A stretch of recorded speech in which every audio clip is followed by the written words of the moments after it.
Chelsea fans are right to be celebrating the arrival of Kai Havertz. Roman Abramovich has taken the wheel for this one, with the Russian and the Blues board pushing for the Bayer Leverkusen star instead of Frank Lampard. And the last time Chelsea did that, they got Andriy Shevchenko, a deal they'd no doubt rather forget. While it's too early to judge for sure, Chelsea appear to be the big winners from the 2020 summer transfer window so far. The Blues have been efficient, bringing in 5 faces so far. Hakim Ziyech, Timo Werner, Malang Sarr, Thiago Silva and Ben Chilwell have all signed on the dotted line. And, now, Chelsea are about to secure signing number 6. Havertz is on his way and has undergone a medical ahead of his blockbuster £72 million move to Stamford Bridge. For this deal, it's not been Lampard in the driving seat. Instead, Chelsea's board have been pushing to bring the 21-year-old to the capital. They feel that, with no competition due to the pandemic, now is the time to strike.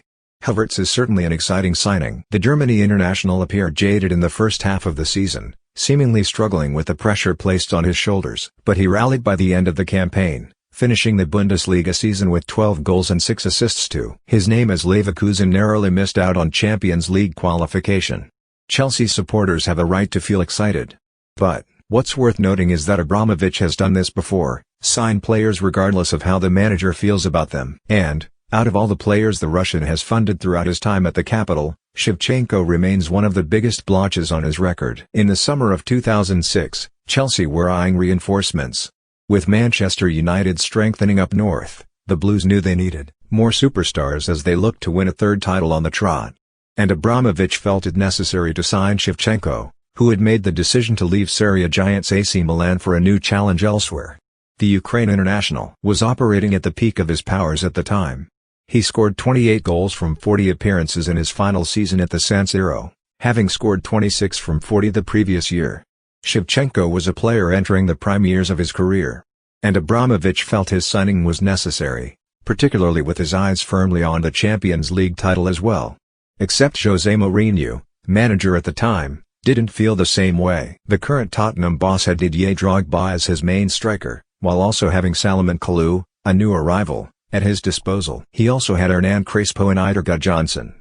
But, against his will, he was forced to take Shevchenko on board. He admitted after his sacking that he never wanted the Ukrainian, saying, "He was like a prince in Milan and at Chelsea our philosophy was different.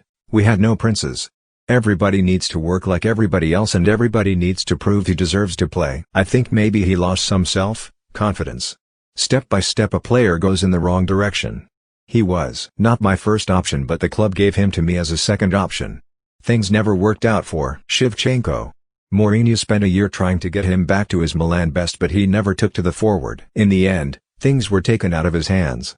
Mourinho was sacked in 2007, with Avram Grant coming in as his replacement. Lampard may be better than Mourinho than coaxing the best from a player he hasn't been fully behind signing in the first place, but only time will tell. The Blues could and should be on to a winner with Havertz. But Shevchenko, the sequel can't be ruled out either.